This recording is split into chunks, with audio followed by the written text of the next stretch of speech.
CPI Maoist పార్టీని వీడి జనజీవన వాహినిలో కలిసి రాష్ట్ర అభివృద్ధి, దేశాభివృద్ధి, ప్రజా సంక్షేమ కార్యక్రమాల్లో పాల్గొనాలి అని చెప్పి వారు పిలుపునిచ్చిండ్రు.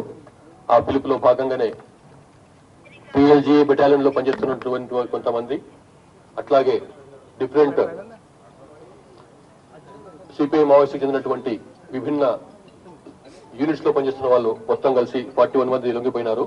అందులో 2 తెలంగాణ రాష్ట్రానికి చెందిన వాళ్ళు, మిగతా 39 మంది ఛత్తీస్గఢ్ రాష్ట్రానికి చెందిన వాళ్ళు. ఇందులో కొన్ని పేర్లు చదువుతాను సో దట్ అందరికి ఈజీగా ఉంటుంది. మీకు ఆల్రెడీ ఇచ్చినాం మేము ప్రెస్ నోట్. మడకం మంగ, ఈయన పావేడు పిఎస్ బీజాపూర్ చెందిన ఆయన, ఛత్తీస్గఢ్ రాష్ట్రం, కంపెనీ పొలిటికల్ కమిటీ సభ్యుడు. తాటి గంగ, ఈమె కిష్టారము పోలీస్ స్టేషన్ చెందిన ఆమె, ఈమె ప్లటూన్ పొలిటికల్ కమిటీ సభ్యుడు. కలము సుక్కి, ప్లటూన్ పార్టీ కమిటీ సభ్యురాలు. వీళ్ళందరూ కూడా ఛత్తీస్గఢ్ రాష్ట్రం చెందిన వాళ్ళే. స్పెసిఫిక్ గా తెలంగాణ వాళ్ళు అయితే అప్పుడు చెప్తాను, తెలంగాణ వాళ్ళు సపరేట్ గా. ఓఎం జోగా, ఈయన పార్టీ సభ్యుడు. కుంజం దేవ పార్టీ సభ్యుడు. కోవాసి గంగి పార్టీ సభ్యురాలు. పూనెం జ్యోతి పార్టీ సభ్యురాలు. మడకం జోగి, మడకం సోని, దొడ్డి రామే, పర్సం సుంబాడి, వీళ్ళంతా కూడా పిఎల్జీ బెటాలియన్ సభ్యులు. తర్వాత కొమ్రం భీం ఆసిఫాబాద్ మంచిర్యాల డివిజనల్ కమిటీ ఒకటి ఉంది, అది జిల్లా కమిటీ స్థాయి ఉన్నటువంటి కమిటీ. అది దానికి చెందినటువంటి 2 సభ్యులు లొంగిపోయినారు. ఇందులో Erragolla Ravi, alias Santosh, alias Prashant, alias Praveen, alias Mahesh. ఈయన తెలంగాణ రాష్ట్రం కామారెడ్డి జిల్లా ఆరేపల్లి గ్రామం. ఈయన లాస్ట్ 24 years నుంచి అండర్ గ్రౌండ్ ఉన్నాడు. ఈయన కూడా డివిజనల్ కమిటీ మెంబరే కాకుండా కామారెడ్డి, కొమ్రం భీం, మంచిర్యాల్ డివిజనల్ కమిటీ కార్యదర్శి కూడా. చాలా ఇంపార్టెంట్ పొజిషన్ అయింది పార్టీలో.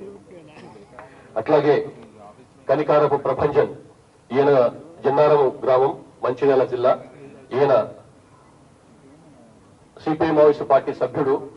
పీడీఎస్యు కవర్ తీసుకొని కార్యకలాపాలు, మావోయిస్ట్ సంబంధించిన కార్యకలాపాలు చేస్తున్నాడు. అతను అర్బన్ ఏరియా కమిటీ సభ్యుడు. ఈయన కూడా ప్రభుత్వం ముందు లొంగిపోయినాడు. అట్లాగే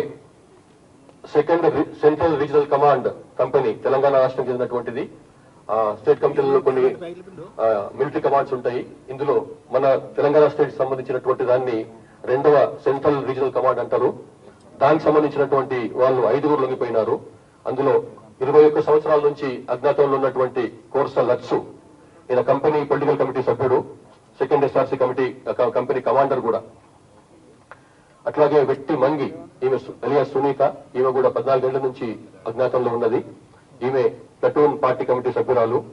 ఈమె కూడా సరౌండ్ అయింది. అట్లానే మడకం సోమ్డా, సోడ సుక్కి, పూనం సుక్కి, ఎలియాస్ రాధిక, వీళ్ళంతా కూడా బీజాపూర్ తర్వాత సుక్మా జిల్లాకు చెందిన వాళ్ళు. వీళ్ళు కూడా ఈ 2nd CRC కంపెనీలో సభ్యులుగా ఉన్నారు. వీళ్ళు కూడా సరెండర్ అయ్యారు. అట్లాగే చర్ల శబరి ఏరియా కమిటీకి చెంది, తర్వాత భద్రాద్రి కొత్తగూడెం అల్లూరి సీతారామరాజు డివిజనల్ కమిటీ, అంటే ఇటు ఆంధ్ర తెలంగాణలో విస్తరించినటువంటి ఈ డివిజనల్ కమిటీకి చెందినటువంటి 4 కార్డర్స్ కూడా వాళ్ళు కూడా లొంగిపోయినారు. వాళ్ళు హేమ్ల బుద్రి, ఈమె ఏరియా కమిటీ సభ్యురాలు. అట్లాగే చెర్ల LOS కమాండర్ కూడా. అట్లానే చెర్ల area committee, Bhadrachalam Kothagudem Sitaramaraju divisional committee సభ్యురాలు కూడా. ముసాకి మంగు, ఈయన ఏరియా కమిటీ సభ్యుడు. పూనం సమ్మయ్య ఎలియాస్ మహేష్, ఈయన కూడా బిజాపూర్ జిల్లా ఆయన చెందిన ఈయన పార్టీ సభ్యుడు, చెర్ల ప్లటూన్. వంజం లింగ ఎలియాస్ రాజు, ఈయన కూడా పార్టీ సభ్యుడు, చెర్ల ప్లటూన్. ఈ 4 కూడా ఈ particular Cherla Sabari area committee, Bhadradri Kothagudem Alluri Sitaramaraju divisional committee చెందినటువంటి వాళ్ళు. మన ఏరియాకి చెందినప్పటికీ కూడా వీళ్ళు పనిచేసే వాళ్ళంతా కూడా ఛత్తీస్గఢ్ సంబంధించిన వాళ్ళు. అట్లాగే platoon 30 south sub zonal bureau Dandakaranya special zonal committee చెందినటువంటి ప్లటూన్ 33 ఉంటుంది. దానికి సంబంధించినటువంటి 5 సభ్యులు కూడా లొంగిపోయినారు, అజ్ఞాత సభ్యులు. అందులో ఓఎం మంగు, ఈయన 18 ఏళ్ల నుంచి అండర్ గ్రౌండ్ లో ఉన్నాడు, యూజీగా ఉన్నాడు, ఆయన బిజాపూర్ జిల్లా ఆయన. అట్లాగే కొర్సా సుద్రు, మడకం అడుమలు, మడకం దేవ, ముసాకి అడుమే, వీళ్ళందరూ కూడా దాంట్లో సభ్యులుగా ఉన్నారు. వీళ్ళు కూడా ఆత్మసమర్పణ చేసుకున్నారు. ప్రకటన 33 వాళ్ళు.